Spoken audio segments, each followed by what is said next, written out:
Okay, let's go ahead and get started on this. We're gonna go through this whole thing. We're gonna go through this whole list that we have here that we've just built up over almost 3.5 hours, sort of. About 3 hours. Let's call it 3 hours. We've built this list that I believe, if the devs did all of this to some extent that is like whatever we would consider enough, like they went through it and actually resolve these problems to the point to where they're sufficient now, this game is dramatically better. Truly dramatically better. This is a very good game if they did these things. If they only did half of these things, as someone in chat suggested, it's a much better game. So this is the list that I believe constitutes the majority of the issues in the game that are like actually serious, quote unquote, whatever you'd call serious, the things that are holding the game back. These are those issues. And of course, we can come up with more. We have been talking about a lot of different things throughout the last few hours. Most of the things that people brought up, though, were like subsets of these, like different ways to fix it or small issues that are part of a larger issue in the game. So I think this is going to encompass really most of what people can come up with. There are going to be things that you can come up with outside of it, but I think most of those things are going to end up being not that big a deal compared to this stuff. This is the stuff we want to focus on. So let's talk about what those things are, and I'll give some detail as to what I mean on each one of these, because some of them might not be so obvious. What I want to avoid for the most part is trying to give very specific ways of fixing it when I can. Some of the things are obvious, right? Like loot filter, well, you put a loot filter in and you fix it. But some of these things are a little bit more open-ended on purpose, because while I'll give like some ideas, what I really would rather see is the devs come up with their version of it, their creative way of doing it. I really love it when devs get ambitious and creative with their concepts of like how to fix a problem or how to make something better by doing something that's a little bit different than what everyone else has done. Obviously, there's risk there because you might do it much worse. And if you don't feel like you can do it at least as well or better as it's been done before, then maybe you should just do it the way others are doing it. Maybe that is just the best way. However, a lot of these things I believe do have room for interpretation, room for that sort of innovation.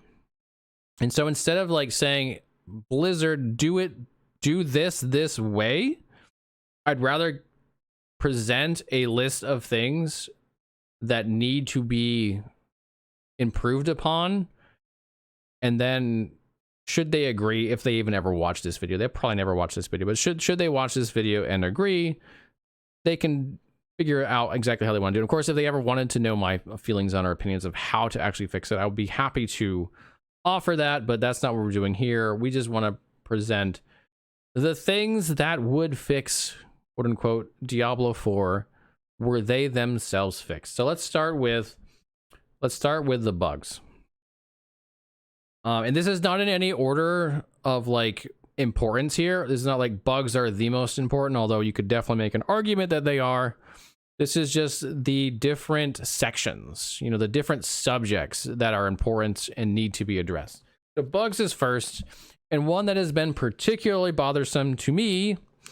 Beta and friends, welcome everybody. One that has been particularly bothersome to me in the recent past and also present has been build breaking bugs. So for example, Bulwark, Earthen Bulwark, the damage version of it being so insanely powerful when it comes to level scaling that almost any druid build can put it into their build and make it better without doing anything other than just clicking a single node and turning it on. Because it is scaling based upon enemy level, instead of whatever it's supposed to be scaling, which is not enemy level. These kind of bugs in skills that completely change the way the game is played. Poison Shred doing 4 billion damage. Another example. They kind of just kill build diversity. And they kill theory crafting too. Like they kill testing. Because once you know that something's busted OP, any sort of theory crafting you do not using it will just make something weaker. So this is definitely, and by the way, Bina and friends, we're just doing like a video here on the things that we can do, or that Blizzard can do to sort of fix Diablo 4. That's what we're doing right now. We've been through this for the last few hours. So we're just putting it together now and presenting it. Okay, so those kind of bugs I think are a really big problem for build diversity and for also for balance in the game. This has to be fixed. And not just now, but going forward. We can't keep seeing this level of bugged builds, nodes, items continue to show up season after season because they just wreck the meta. They just ruin it. That is the meta. It becomes the meta immediately, and it ruins everything else by orders of magnitude that are just absurd. Something shouldn't be doing billions of damage ever. All right, the next one, exploits. So the Malignant Heart Farm and gold duping are the examples I have. They're not the only ones. The Malignant Heart Farm in particular was actually a multifaceted problem. One was that the season just kind of sucked to actually farm hearts. And so people wanted to do the Malignant Heart Farm exploit instead of that. And I get it. I do. And I don't blame those players for doing it. But it just shouldn't have been in the game. If you're not familiar, the Malignant Heart Farm, which is no longer possible, it took weeks for it to go away, but it's gone away now, was once you got to the last quest on the seasonal quest line, you could just not finish it. You could kill the boss, not finish it, drop your Wrathful Heart, reset, go back and do it again over and over, just keep getting a Wrathful Heart over and over again. Doing that instead of getting the actual heart the right way. And gold duping, people are probably pretty familiar with this. People have like hundreds of billions of gold. This was also fixed, but the fact that this was in the game this late at this point is concerning. These kind of exploits can't keep happening in the game. They're just too big. They wreck the game too much. They, just like the build breaking stuff, they ruin the meta. They ruin the actual flow of the game. It's a really serious problem that we're seeing these. And it is only season 1. But if we're seeing them in season 2, season 3, season 4, it's going to be a big issue. The next one, which is a little bit more controversial, is shortcuts. So what I mean by shortcuts is, for example, the stronghold farming method or the single dungeon leveling method that's replaced it now. The stronghold farming method is you go in, you basically finish a stronghold, but you don't click on the thing to finish it. You log out, log back in, you can do it over again. The stronghold had really good XP, so this was the best way to farm it. So you just do it over and over and over. Well, now the single dungeon leveling is the best option. There's one dungeon that's just got insane density. What's it called? We call it dopamine tunnels. It's not called that, but and you just do the first phase of that. You leave, you reset, you do it over and over and over again for like 40, no, like 68 levels. I think 68 levels is the current method. This isn't really a bug technically, so I'm calling it a bug, but it's not. It's an unintended mechanic. The code's not working properly. They just didn't code it in a way that prevented this from happening. So that's creating a scenario to where leveling boils down to literally one event for 60 to 70 levels, and one version of the event, which is in the single dungeon leveling, like literally do the same dungeon. And this is a problem in preseason too. Preseason people are leveling to 100 in the single dungeon.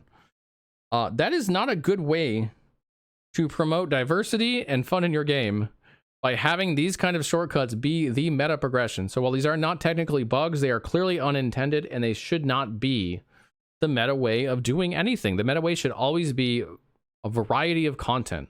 There's some reason to do different types of content to progress through the game with your character, to level through the game.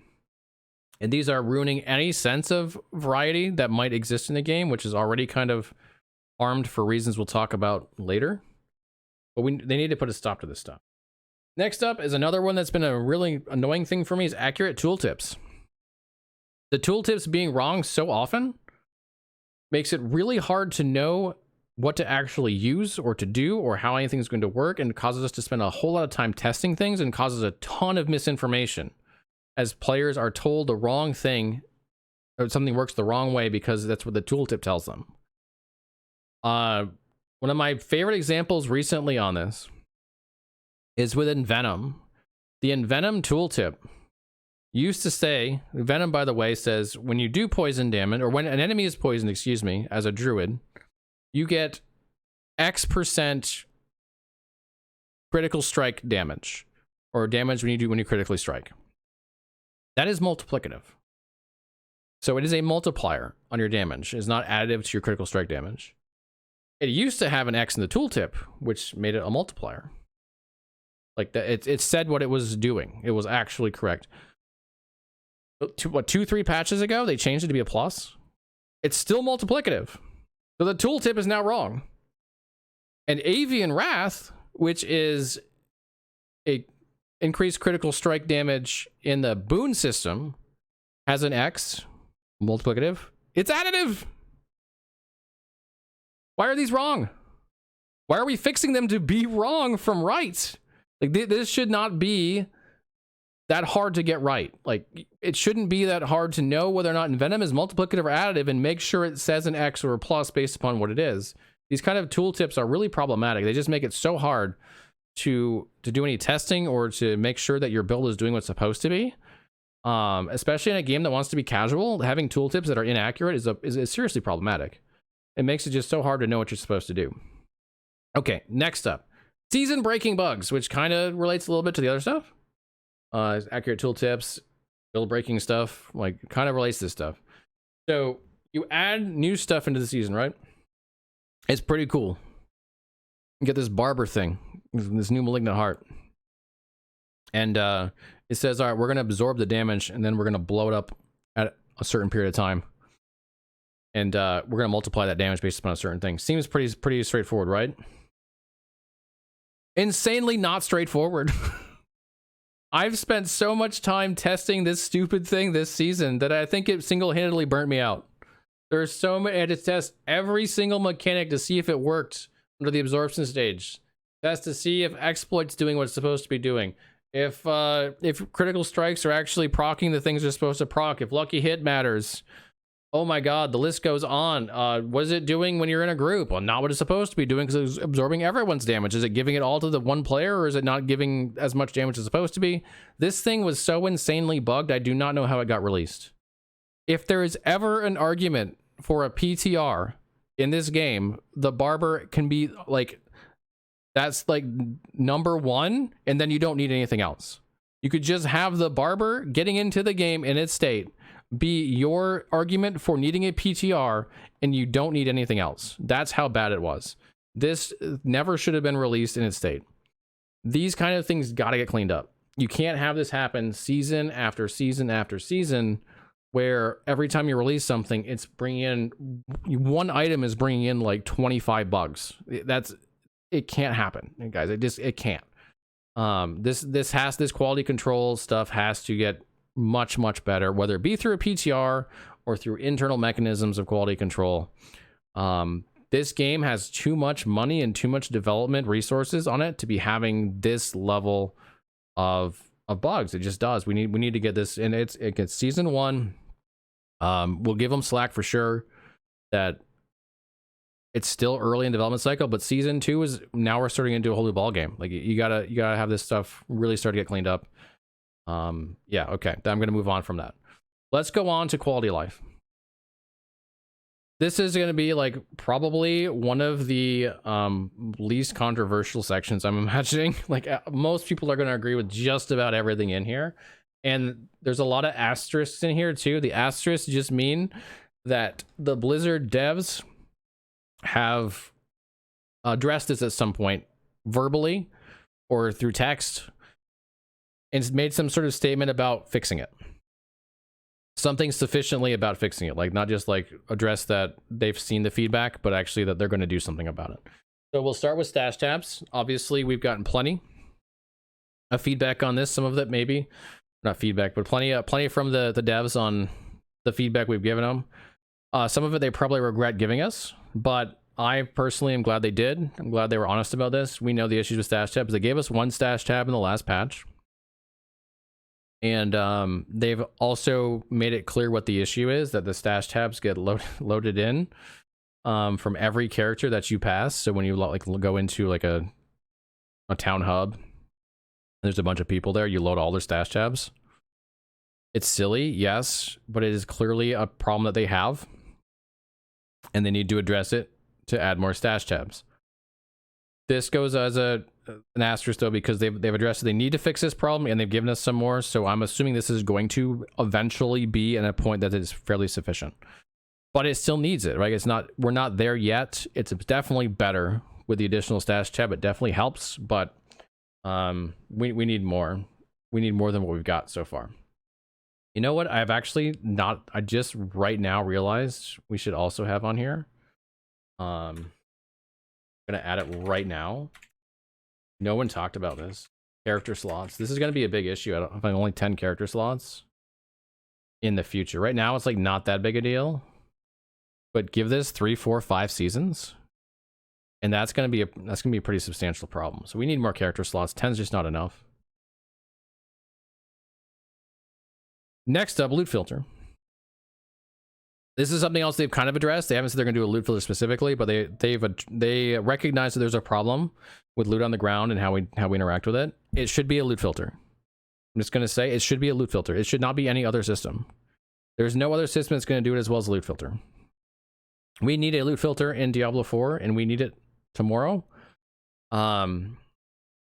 There's so much gear that I just leave on the ground that's probably an upgrade because I can't be bothered to deal with it. If I had a loot filter that could actually filter for the affixes that I want, I would enjoy picking up loot so much more because I would know it's actually meaningful. Not just picking it up to try to sell it and maybe it'll be good, and I have to look through everything that's in my inventory to see if it even begins to like have use, and then just sell it. Like it's just not in a good state. The loot filter is badly needed. When I first started playing, I thought it wouldn't be. I thought it'd be fine, but it's not. It's just not fine. Kind of related to that is search bars, which they have not addressed and really need to address. Search bars are a big issue. Deal with your stash tab without a search bar is like, what a pain. It's so bad. It's so bad. And then having a search bar in the Paragon board and the skill tree, this would all be really nice as well. Having a search bar in my own inventory, not just my stash tab. You have to have a search bar in a game like this with this much loot.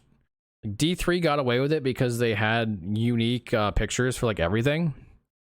This game doesn't have that. And you deal with a lot more types of stuff in this game than you do in D3. Like just the legendary aspects alone there's a lot. We need search bars. There's no way around it. We gotta have them. This game is gonna really struggle quality of life without them until it gets it. Next up, not nearly as big of a deal, but would be really nice to have a Paragon full respec button. It only takes me about 5 minutes to fully respec by clicking each individual one, but it is tedious. It does not make for good content, that's for sure, and I'm sure anyone who's also doing it on their own is just not enjoying it. There's no need to have it this way. Just a full respec button, it clears it out, just takes the cost of everything all at once, and you start fresh. That's an easy win. That should be an easy dub right there.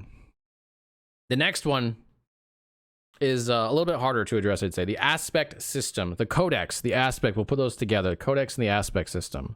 Let's put in here, let's just do, for clarity, we'll put in aspect/codex.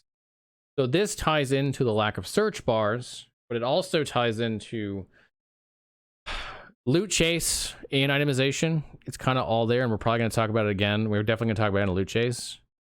But the way that it works currently, it creates a lot of issues in your inventory because you have to save all these aspects. You have to try to search for them. You have to maintain multiple aspects because if you ever want to upgrade your gear, you're going to need the same aspect, and you're going to try to get perfect on it. So if you get perfect, you got to keep getting more perfect. The whole system is just low quality of life. We'll talk about this a bit more, but right now I'm very much pro the system that says you get to upgrade your codex. You get a perfect, you can put it into your codex. It costs you some amount to like imprint it into your codex. and then from there you can take it and you can imprint it onto other items as much as you want to. It's all, you know, always be perfect. It costs you money to imprint it each time, but you can do it on each item. So once you've got a codex that is perfect, you don't have to ever pick that up ever again. You might want to pick up an item for its other properties, but the codex is no longer a problem. I just don't think that the aspect system is good itemization insofar as it's not like a fun chase. There's nothing enjoyable about trying to get 3 or 4 or 5 perfect versions of the same aspect. It's just a monotonous grind. And I like grind, but not that kind of grind that slows down your ability to upgrade your gear other ways, and it's not enjoyable. Next up, NPC locations. This is not something that's like a huge issue for me, but I see it being talked about a lot. It is annoying. It's definitely annoying. The potion guy, the blacksmith guy, the enchanter, your stash tab. It's all over the place. They're really far away. You can't ride your horse to them with any sort of sense of speed because your horse won't go fast. So you got to walk to each one of them over and over and over. You just keep walking. They're in different spots in different cities. I don't have the pure and obvious solution to this, except for like maybe you just let us ride our horse to each one if you don't want to move them and actually like speed to them, because there's like 3 other people in town. It's not that big a deal. That's probably the easiest fix, is, you know, not move them, but just let you speed your horse to them. But I think something here has to change. It's a lot of tedium for no payoff. There's like not any benefit outside of like thematics, why they would be so far away in different spots. And I don't think that's enough to justify it. Okay. Next up, this is for the hardcore players, DC protection. It has to be on here because hardcore players like really get frustrated with this for good reason. I've seen too many people lose their character for no fault of their own. Woody did it this season, or happened to Woody. He didn't do it himself. And they're going to fix it by season 2. So this is on here for a technical reason, that something needs to be fixed in Diablo 4 to get us to where we want to be. And it's going to be, so that's a good thing. So got the asterisk, and this one's very meaningful because they said season 2 you're going to get it. And so we're good to go there. Next up, loadouts / armory. So when I first started playing this game, it was another one of those things I'm like, it doesn't need that. Most games don't really have this in the genre. It's not that big a deal. I have changed my mind. This game needs loadouts. It needs some way of swapping between specs, especially when you don't have like a Paragon full respec. But even if you did, resetting an entire Paragon board is just super annoying. Even if you can full respec and you got to do it all over again, it sucks. My voice is not enjoying this, sorry. Even if they change some of the other stuff, I still think we need at least a basic version of this. Like, I'd like to also do my gear, but at the very least, it should be able to do my skills in Paragon board. And then we can get the gear in maybe later, but that stuff should be just like a slam dunk. Have multiple versions of Paragon board gear. So at least in that scenario, if I want to play, let's say I want to play Tornado, let's say I want to play Werenado, and I want my Nightmare Dungeon speed farming version, and I want my Uber Lilith killing version for whatever reason, I feel like I need to keep it. Let's say there's more content in the game that requires like more bossing and stuff. I can have these very similar specs, and I can run back and forth between them. It's the same build. But even like being able to switch out for big specs, I think would be kind of fun. And it's still going to cost you gold to do it, so you're not going to do it all the time. But be able to maintain a couple of specs, I think it just makes more sense in this game than most. You want to play multiple builds because it's like a big part of the game. The next one, Horsey. You name it, the Horsey's got issues with it.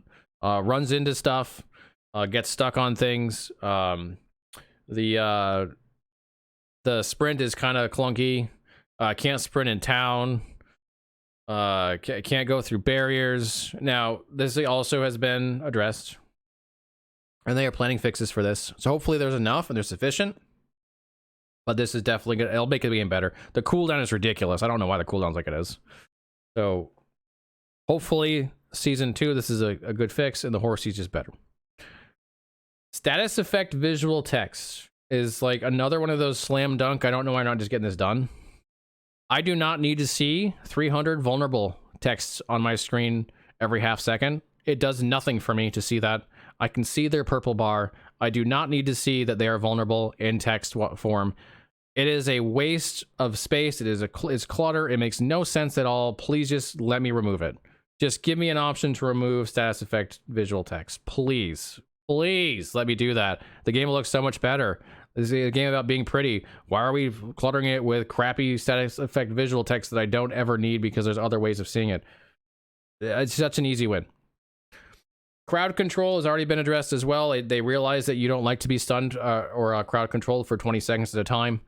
So hopefully by season 2, we'll have a better handle on crowd control. It's already gotten a lot better. It's definitely better than it was. So this is already moving in the right direction. Hopefully it'll get to a point to where it just, feels pretty good. You can also put explosions here if you wanted to. The explosions in this game are kind of ridiculous, but there are ways to kind of avoid them. Just like, don't take the explosion modifier in Nightmare. I forget what it's called. Don't take that one. Death Pulse, I think it's called. It's definitely better. It's still a lot of explosions, but I digress. The crowd control, I think, is a bigger issue anyway. The next one might be a little bit more contentious. I still think it's probably not that contentious. So the current state of trade and a lack of soul self-found is kind of like the worst of all the scenarios. Where they're at with it right now. I mean, they literally had to turn it off a few days ago because of the duping, which is more of a bug-related issue, but still, just the general state of trade in this game is pretty bad. I don't need trade in my game, but I understand why people want it. But if we're gonna have trade, and it's going to like potentially in the near future affect leaderboards, because it will. If I have to be on the same leaderboard as someone who is trading in a Discord channel and spending all their time like in Discord trying to get the best gear, doing that kind of trading, I don't want to do that. That's not why I play these games. So I need one of two or both things to happen. We need an SSF version, to where us players who don't want to be involved in trade can just do that. This doesn't fix players who want to play multiplayer.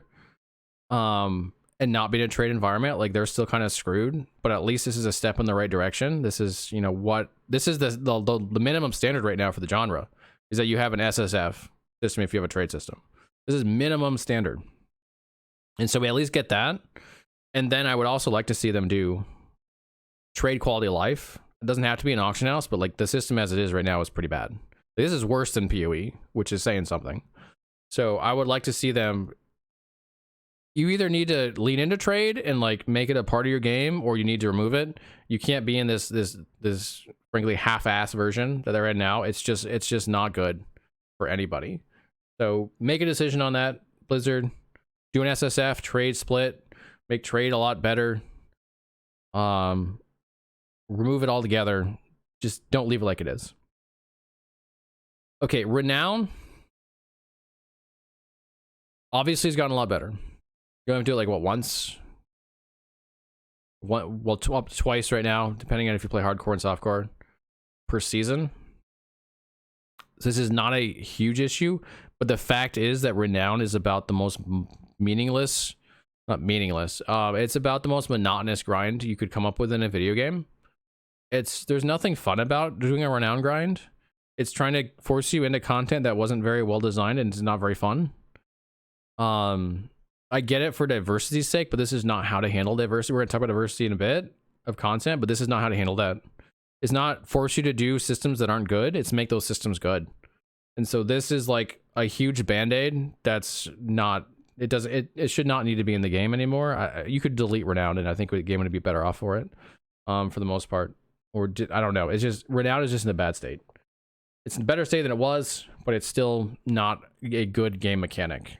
So either make it a better game mechanic or remove it. It's like the Alders of Lilith. They was in such a bad state that they effectively have removed it after the first time now, because it's not good. That's not good mechanics. It's not good design. So let's move on to more interesting design stuff, like making those systems actually fun and engaging and deep, and having some sort of customization for the player, etc. Let's do all that stuff and stop with this overarching grind for like Renown or some sort of currency that you just don't really care about. Okay, let's move on to the next section, which is loot chase. This is a small one, but it actually ties in a lot with itemization. So there's going to be some stuff in itemization that also fit with loot chase pretty well. First one is aspects. We talked about this already. Farming multiple perfect is just not fun. It's not worth it. It's not engaging. It's not a good system. Let's move on to the codex system. Make it perfect that way. Something else. This is not good loot chase. There are many ways to make good loot chase. This is not one of them. Target farming. Tempest Roar is like one of the big issues with Druid right now because it is so powerful and so practically mandatory for several builds. It's also rare. It apparently only drops in tier 4. I thought it dropped into World tier 3. It doesn't. World tier 4 only, and it's rare. It's rarer, much rarer than Vasily's, the Werebear version, but it's more powerful than Vasily's. And so if you want to play in those builds that want to use Tempest Roar, particularly Werenado, Lightning Storm, I think there's a third one. I mean, Shred uses it, but doesn't need it as much. If you want to use those, you pretty much need a Tempest Roar. And if you don't get one until like 80, 90, even 100, which happens, you haven't been playing the build you wanted to play the entire game. The entire game, you didn't get to play the build you want to play because there's no way to target farm an item that you need. Target farming needs to get better, at least for the items that are build enabling, like really build enabling. There has to be a better way to target those things. There's a lot of ways you can implement this. There's a lot of ways to do target farming. But something has to be in that makes this quite a bit easier. What's up, boy? Why not innate earth and bulwark to trample slide and rank in S tier? All right, the next one. Uber uniques aren't Uber if you can't get them. I think this one speaks for itself. The Uber uniques are pointless. Come on. I saw there was someone on Reddit that actually got one, and it was like badly rolled. Like they got like a Shaco as like 10% out of 20%. Like, what's the point, man? What's the point? One guy finally got it. It wasn't even a good one. He feels so excited about it. It's still a crappy item, but no one else is gonna get it anyway. So these are just a pointless item in the game right now. They need to do something to make these actually interesting and actually fun. You want to be excited when you get these. You can't be excited when you get something that you can't get. There's no excitement added to the game. If these are meant to add excitement to the game, they need to drop. Like, they need to actually drop in the game. There's no excitement added. You haven't improved your game by having them in the game. You've just made it frustrating for anyone who wants to get it.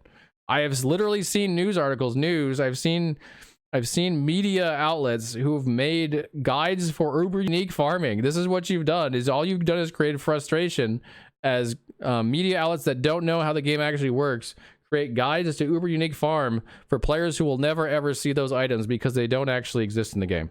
All right, end rant. Let's move on to itemization. Crafting. There is so much room here. So much room for depth and fun and just interesting chase mechanics. The crafting system is all but ignored by Blizzard so far. You have the one thing that you can do. You can do one enchantment slot, and you can do it about 4 or 5 times before you run out of money, and then you're done with it. And oops, well, that sucks. That is all you can do with items, and you can't even do it to uniques. This has been almost completely ignored now. And one of the fireside chats, Joe said that they're going to do more stuff with this. So I've got the double asterisk here because it didn't go into any detail. Probably because they don't exactly know quite what they're going to do yet, so it's fine. But I really, really hope they lean into the crafting system hard. They don't need to make it super complex. It does not need to be like PoE. It does not need to be currency that you like do like 12 different steps to try to get one fix right just the way you want it, and you screw it up, you gotta do it all over again, or it just doesn't roll right. It doesn't have to be anything like that. But there needs to be a number of things that you can do with the crafting system to try and improve your item, to target certain things like affixes, rolls on them, upgrades. Like, I guess there's technically the upgrade system too, but like, again, this is about as basic as you can get right now. I want to see this system grow and thrive and just evolve into something that players really enjoy interacting with, and that increases the chase for items, because you need to, get the materials you need to do, and you need to try to upgrade this item in a certain way or improve it in a certain way. And that whole thing can just add so much depth to this game if they just start to really focus on making that a core feature of the itemization system. Quality of fixes and conditional fixes. This is something that players have been talking about a lot lately. The conditional fixes, there's a lot of them. There's a lot of conditional fixes in the game. And there's a lot of them that aren't very good. There's a lot that are good. Like, you know, damage to poisons of druids is pretty good. It's additive, but it's pretty good. Different types of critical strike damage can be pretty good. But players are getting overwhelmed by how many conditional fixes there are. And a lot of players want to see some more just like traditional stuff. And I get that. I think that they should do some refresh on this. They don't necessarily need to completely scrap the system, but maybe get rid of some of the conditionals that are just not very exciting. That are just like watering it down, maybe replace them with some more interesting stuff. I know it's early, but I think the system is already in a place where refresh makes sense. You just go back through and kind of comb through it and say, okay, how can we improve our fixes? Because there's some good ones and there's some that are just like really not exciting, and we can do a better job with this. Resistances and defense. We know the problems here, right? Resistances they suck. Resistances suck. You don't build resistance for defense. You build armor, and then you build, and more importantly, you build damage reduction and life. This is getting affected. This is getting changed. They know about this, but it needs to be on the list because it needs to, like, resistances either need to matter in some way, or they need to just not be in the game. Like in their current state, they're pretty pointless. That will help with itemization. Damage buckets. This has been talked about a lot lately too. It goes along with the conditional fixes stuff. It is definitely on their list as well. The last Fireside Chat, they talked about how vulnerable is just like mandatory, and that's not good. Overpower is underperforming. It's underpower. There are not enough damage buckets. Damage buckets are basically things that are multiplicative, not additive, right? Also, all the conditional fixes are all additive. They're not damage buckets. They're just one bucket. This is another area where it should be a fairly, I'm not going to call it easy win, because actually balancing this stuff and providing interesting options can be a pain, but it's clear not in a good state right now when vulnerable is, like, they nerf the crap out of vulnerable and we still take it as mandatory. Like, it's still that, because it's a multiplier. Of course it's that important. There's no other options that are like remotely close to it, because there's almost no other options. There's overpower, which is not very good, and most builds can't access it properly anyway. So this needs to be addressed, and they've said they're going to address it. So hopefully sometime soon we'll see this one get better, and that will be awesome. Okay, the next one. Rare fixes. This kind of goes along with the quality of fixes, conditional fixes, but we're adding on to it in a way that will tie it into endgame diversity in a meaningful way. So we already have, you know, all these affixes, but we don't have any that are like really exciting. They're all the same, and they're all like, there's definitely rarities on them, but there's nothing crazy that you, oh my god, I can't believe I got that. Like, that doesn't happen with the affixes. It should. There should be stuff that maybe is a different color. Maybe you can only get in certain content, that maybe you have to like build up to a certain level of difficulty to even start seeing them drop.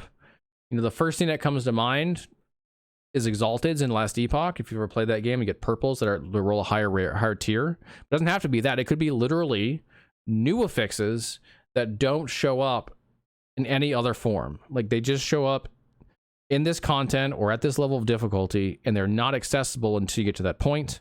And you start seeing them like, oh man, this is a big upgrade. This is like an awesome affix that I need to start to try to get. I need to try to farm for this, or try to do something to start acquiring items that have this, so I can try to upgrade my gear.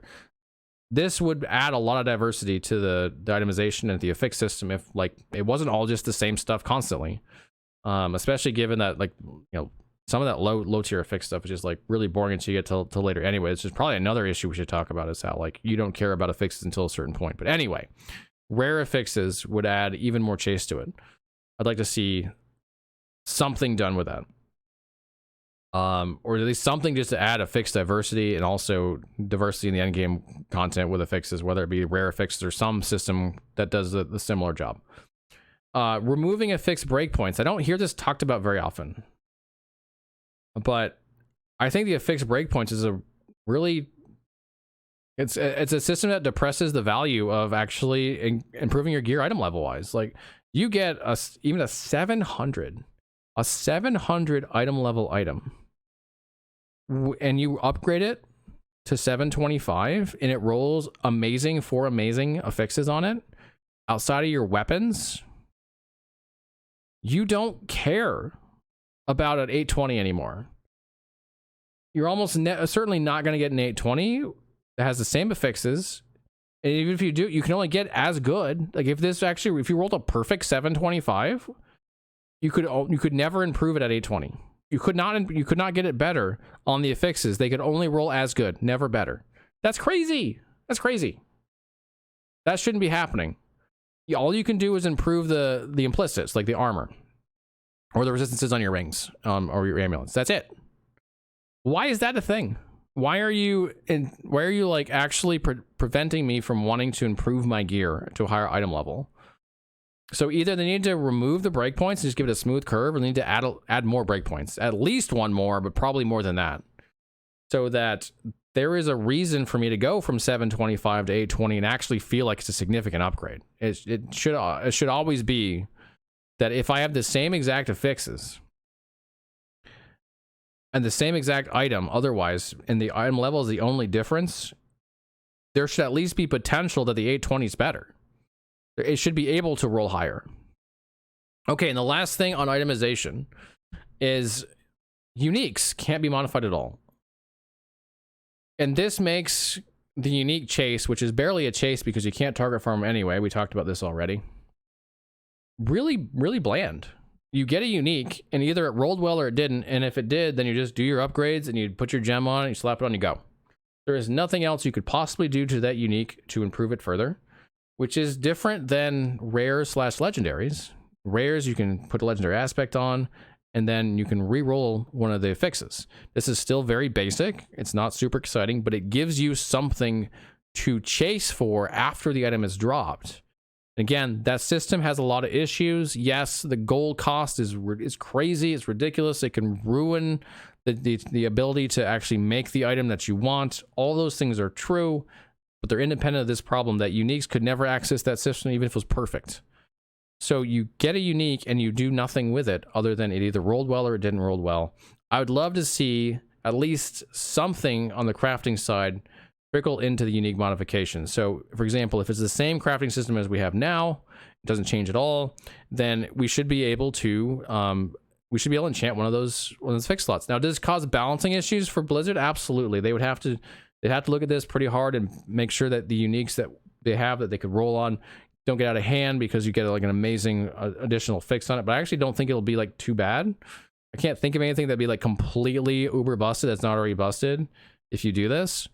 It just makes it, like, for example, this would make Temerity actually, even now, it's probably not really that viable, but if you could roll another damage reduction slot on that thing, that might become viable. Like, that might become really good. And that would be exciting to be able to try and do that, to be able to get a Temerity that rolls really high. Like, oh man, can I get DR on this too? Can I actually roll that? Like, that's itemization right there. That's, now I'm chasing. That's not what we have right now. I want to see that get a lot better. Okay. My throat hates this right now. Hates this. Anyway. 2 more sections. We got endgame. This is a pretty big section for me too. Like, this is, the endgame is what burns out most players. You get to 70 and you just don't see a reason to go on. And I totally get it, because there's not a ton of reason to go. There are reasons, but there's not many. The first thing that we'll address, which is probably one of the smaller things, honestly, because if the other things got addressed, it would probably get addressed too. Nightmare sigils and the mods that you put on them and the way that you get them, it's really boring and basic. Some of the mods are like technically interesting, like, yo, I've got to stand in this dome while this lightning storm is attacking outside. Technically not basic, but it's really bad. It's not fun. The same thing with the one that chases you around, just slams constantly slamming, and the one that just explosions everywhere. They're technically not basic, but they're not good. I think they need to do a lot of thinking about how they want to handle mods in the future on Nightmare Sigils. And one of the things that I think really needs to be factored in is how the crafting system of this is also a level of basic that is, the game just deserves better. This is an ARPG. It deserves to be treated like an ARPG. Breaking down sigils to craft sigils, and it's pure RNG, we can do better than that. We can do things to give the player the ability to customize their Nightmare dungeon experience. And this system is a great place to start with that. by allowing you to have some control, not all the control over it. You don't want full control over, but some control over how that crafting turns out, that you can start to build the kind of nightmare sigils that you want. And if you do that, you can add a whole lot of features to that sigil. You can add more mods to it, both positive and negative. You can add a bunch of stuff. You just need to give the player some control. Treat them like they can actually figure out an experience that works for them, and not just give them a total RNG. This is an area that can get a lot better. It just can get a lot better. But let's move on, because again, some of the other stuff that got fixed might make this problem kind of go away. Events right now, you know, Rax talked about some of the issues with events, but I think there's a lot more than that. Rax talked about, like, you click on an event, right, and they start a whole dialogue with you. They like tell you your life story, their whole life story, while you're waiting for like them to stop so that you can actually do the event, because you don't care about that dialogue. You've heard it 1,000 times already, and it wasn't interesting the first time. Well, there's an easy win, right? Let's just make it so they don't tell us their whole life story beforehand, and just get to the actual event, the actual killing of the monsters that we want to do. But on top of that, there's like, what, I don't know, 6, 7, 8 events. They're all basically the same thing. They're all like clicky on something and then kill a bunch of monsters, and maybe you gotta like protect these people over here, or maybe you gotta follow this ghost over there. But they're pretty much all just about the same thing. And there's nothing that doing an event does for like the next event. There's no like special rewards from events. You know, one event drops the same thing as the next event. And in this area, I'm going to actually reference PoE. I've tried to avoid referencing PoE as much as possible, because I know it's a very hot button issue. A lot of people don't make this PoE, and I totally get it. I don't want this to be PoE either. I really do not want this game to be PoE. Trust me, I don't really like PoE all that much. But there are some things that PoE gets super right. And one of them is the events that happen inside of maps have meta progression effects. You can build those events up to become more and more meaningful to you if you want to, or you can skip them if you don't. But you can actually get a lot of cool things happening from the events that happen in PoE. Now, there's a ton of stuff that happens in PoE. There's probably way too much stuff for most players. But seeing these events have some level of, for example, meta progression on them, or at least have some unique function, would go a long way to making them exciting, making players interested in actually doing the events for more than just killing enemies to get more XP and maybe drop some generic loot. Like, it just, the generic part of this game needs to be less generic by multiple factors. Scaling. This has become a problem that's actually getting worse over time. We have one end game system that scales.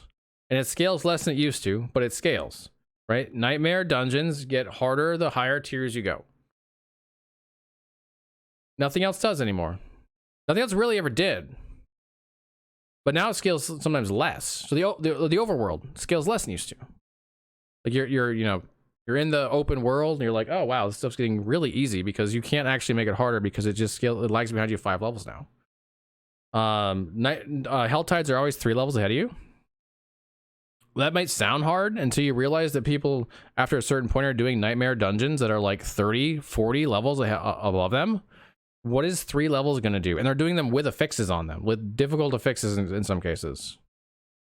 There needs to be scaling for all of your endgame systems if they're all going to be relevant. Not just scaling of difficulty, but scaling of rewards. You can't have one thing scales difficulty and rewards, the rest not, and expect it to be the same experience. It's not going to be. If you want all of the endgame systems to be relevant, they all have to scale.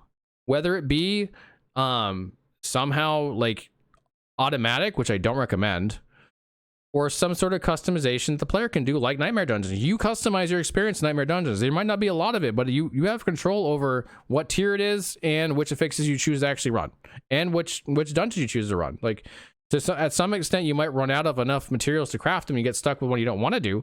But overall, you have that kind of customization, and you don't have any of that in any of the other endgame systems. None. There's nothing you can do with them. That's crazy. That needs to change. These all need to scale.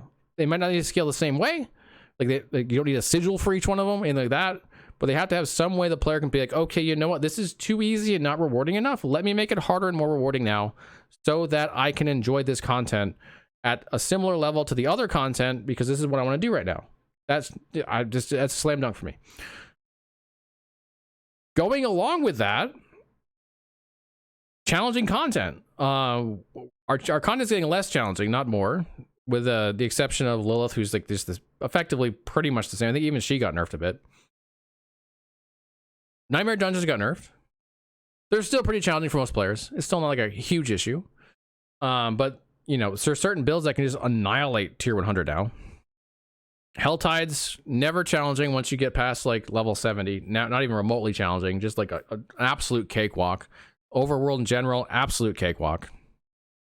Tree Whispers, absolute cakewalk. The only thing you'd ever do in that to make it hard is like, oh, I happen to have a Nightmare Dungeon sigil for the dungeon that Tree Whispers has. Cool, I'll just do that. Doesn't actually give you any challenge there otherwise. The game is going to lower levels of challenging and not adding anything. Now, I should actually put an asterisk in front of this, because they have mentioned in like mysterious ways on the Fireside chat, they have another endgame system that they want to be the challenging content. That's good. I'm looking forward to that. That will just also exacerbate the issue of these other endgame systems not providing any challenge whatsoever. So while that's good and we want that, we need to be able to scale up into challenging levels the other content as well, if we want to. This is not, it's not a zero-sum game, so to speak, where we need one or the other. No, just both. Give us more content that's challenging, and also make the content we have challenging if we want it to be. If we don't want it to be, that's fine too. We choose. But you need to have everything. If you want a diverse endgame, which we're going to talk about next, you have to have all of the endgame pieces able to flow into the late endgame. Again, I'll reference PoE here. All of that stuff can be made more difficult. You get to choose it, customize your experience. Atlas Passive Tree is a way you can customize, but even beyond that, it all can get harder. You can choose to make it all harder. Which means if there's a piece of content that you really enjoy and you want to keep doing it later game, you can. And while you technically can do that in Diablo 4, you're kind of shooting yourself in the foot on a lot of the content right now. Like if you want to level in the overworld, you're 5 levels below constantly, while I am leveling at 20 or 30 levels above. Guess who's going faster? And I'm doing Nightmare Dungeons where I get bonus XP. Guess who's going faster? Okay. On this diversity depth thing, if we made that content more challenging and we actually let it scale and give better rewards for it and gave the player a level of customization on it, that would go a long way to fixing this problem.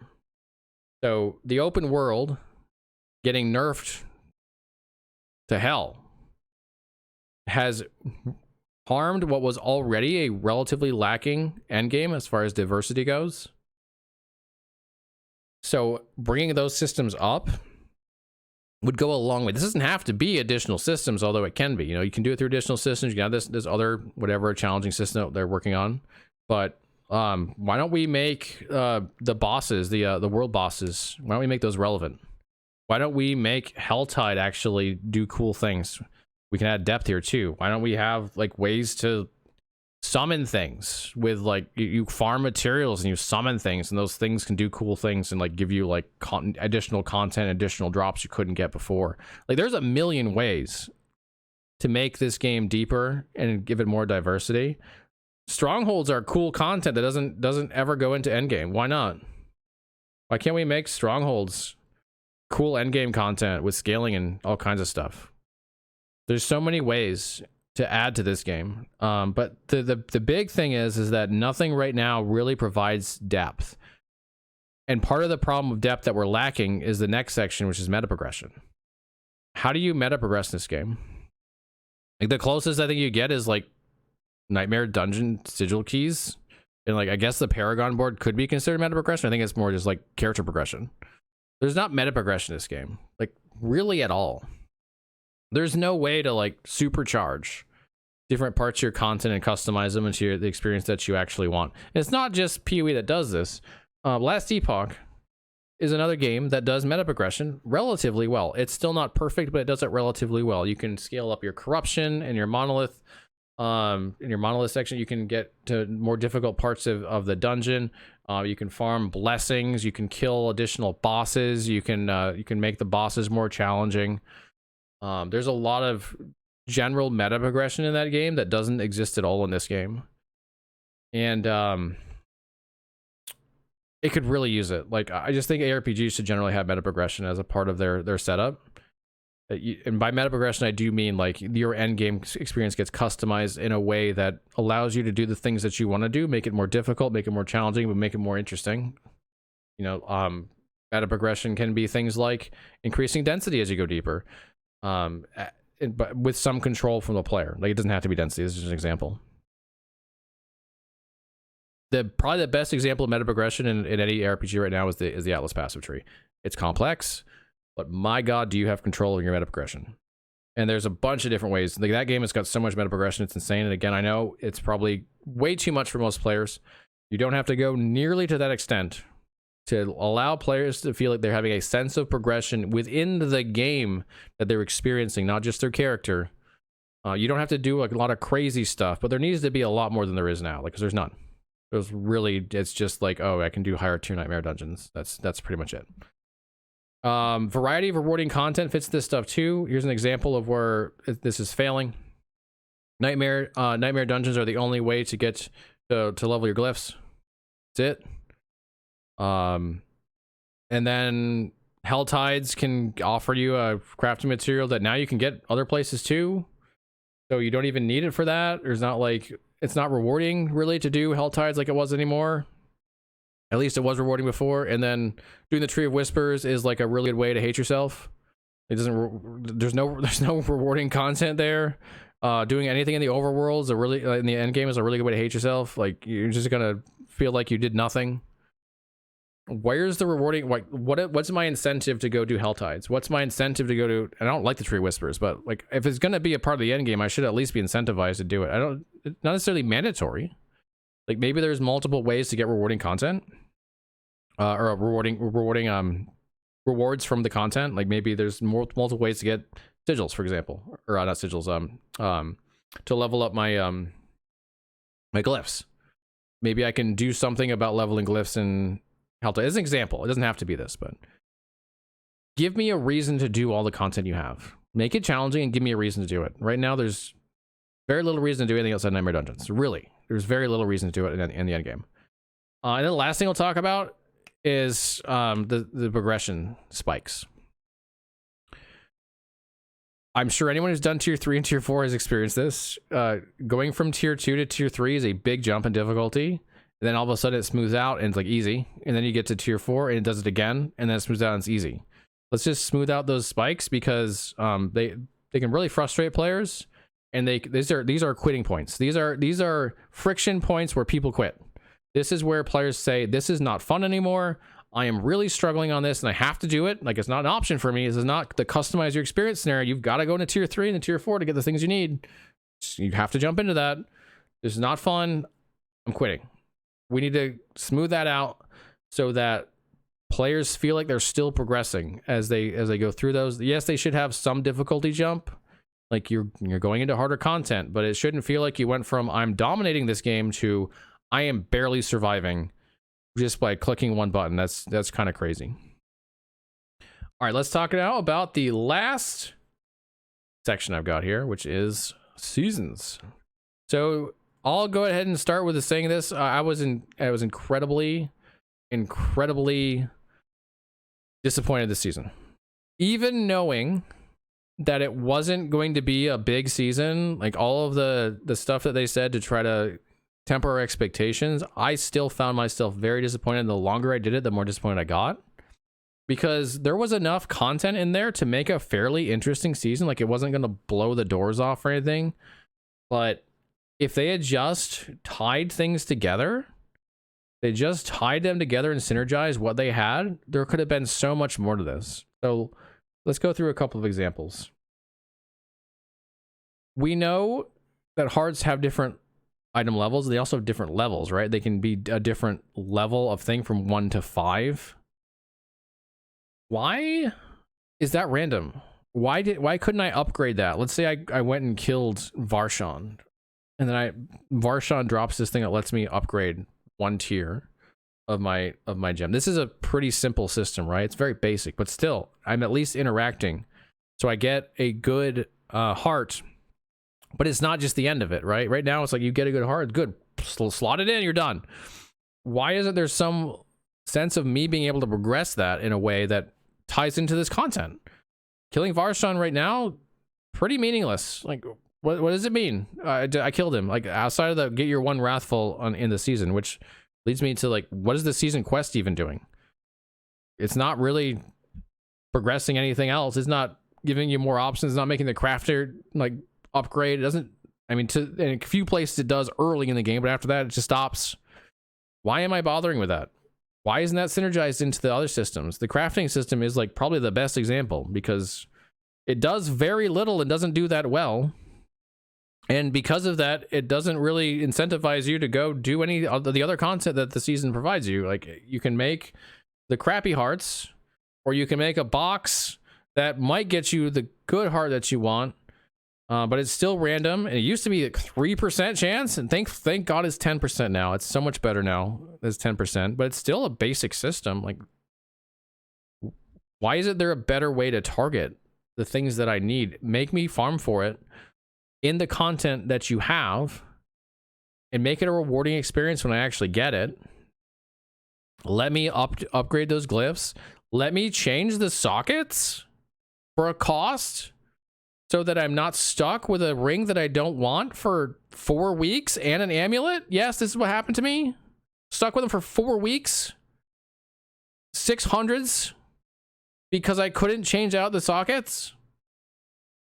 And also, I couldn't get another barber. That also was a problem, but still. There's just so many ways this could have been a better experience. You could have made Varshan scale even further and give better rewards, and maybe give better hearts later game. Like, getting your top end hearts was mostly just RNG. There was no real push or progression on it.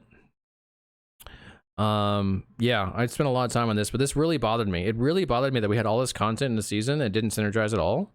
Didn't tie together at all. It felt like a bunch of different developers worked on it and no one talked to each other. And I really hope that doesn't happen for season 2. I hope every system has a purpose. Like, every piece of content should have some purpose in that season and make you feel like you are progressing the entirety of the system all together whenever you do anything to move forward a part of it. All right, next up, seasonal journey rewards should be meaningful. And I think this goes without saying, if you haven't seen the videos yet of people opening their, like, I haven't even finished my highest chapter because I know it's pointless. They're finishing their top chapter, opening up their cache and getting like 3 yellows. What a reward. Like, why is that a thing? That's not a thing in D3. D3, they gave you your set items and they gave you, like, really important stuff in there. If we're gonna do a season journey, then the journey should lead to some sort of destination that I wanted to be at. Not, well, I opened up a cache and got nothing. Cool. All right, we're done with that. That's just not it, man. I don't know why that happened. That should not be it. That last one, you should be, like, stoked about what you're gonna get at the end. Like, you should be working towards it. Like, one of the steps in there, if you wanted to do it, was literally kill Uber Lilith. If we're gonna make the steps that challenging in there, the reward needs to fit it. That's just, the early parts were kind of good. Like, the early parts, you could get some of the aspects that were valuable. Like, the druid gets the new subterranean aspect, which has become very popular. So that was nice, but after a while, it's just like, okay, I don't get anything that I care about. You're excited about unlocking Shockwave. Exactly, yeah. The early stages, you got a few things that were nice. You got some nice aspects you couldn't get before that. All right, let's put some thought into, like, the later stuff too and make those meaningful as well. Seasonal progression mechanics. This was actually brought up by Dread Scythe. And I think it's a really good point.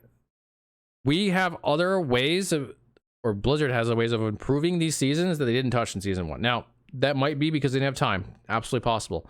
But seasonal boards, like a seasonal starter board, or even just another seasonal type of board, or seasonal glyphs that can be like tests. Like, we don't know if these are going to make it into the core. Let's throw them into a season and see how they feel. This is a great place to do that. If we're going to use seasonal as sort of a test bed for some of these kind of things, it seems to be what they're going to do. Hey, start throwing some seasonal boards, seasonal glyphs, different kind of progression types at us. Yeah, this is an area where we could add even more depth to this game. and more reason to keep playing it, because it opens up just so much theory crafting and build making opportunities and just progression opportunities. Kind of a miss here that we didn't see anything like that. Smaller one to me, but just like this shows the overall what I want to see in general from Seasons, which is the last one. It just needs to be way more ambitious than what it was, because it was very unambitious. And I get it. Blizzard was up against it. Maybe that's a reason why they should have waited to put the season out. Doesn't matter. It was put out. They couldn't do as much as they wanted to. But like I was saying in the first part, even with what they did, even with what they had, I feel like they did kind of like the least amount that they could have with what they had. This needs to get way more diverse, have way more progression, meta progression. It needs to have all of these features in it. These seasons, which are being worked on for 6 months at the time, remember, not 3 months, because they have 2 different teams working on these. You have 6 months. Make me excited about these seasons and give me a reason to play them for a long time if I want to, without getting bored because I've run out of stuff to do. There's just so much more that could go into these. So I really hope that seasons get much better, because if they look like the last one, this game is it's not gonna find its true target audience. It's not gonna hit on the people that it should be. It's gonna just miss the mark. So okay, that's everything. It's, you know, a small list, right? But this is really what I think the game is missing the most.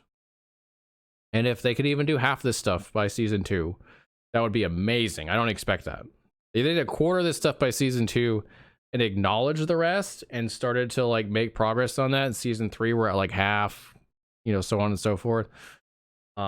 We would be able to easily see that they are going in the right direction. And that's what we need to really start seeing here is, okay, let's get the content going in the right direction, fix these bugs, get quality of life where it's supposed to be. This becomes a really good game. We start doing that. Hey, DDCO, thank you so much for the sub, man. Much appreciated. All right, that's going to do it for me on this video. Thank you so much for watching. Hopefully, enough of us start to point out these things. You know, feedback is super important, and the devs have been listening to a lot of it. Hopefully enough of this stuff gets put out there that they see it, and we start to get this game to the state that so many of us want it to be in and believe it can be in.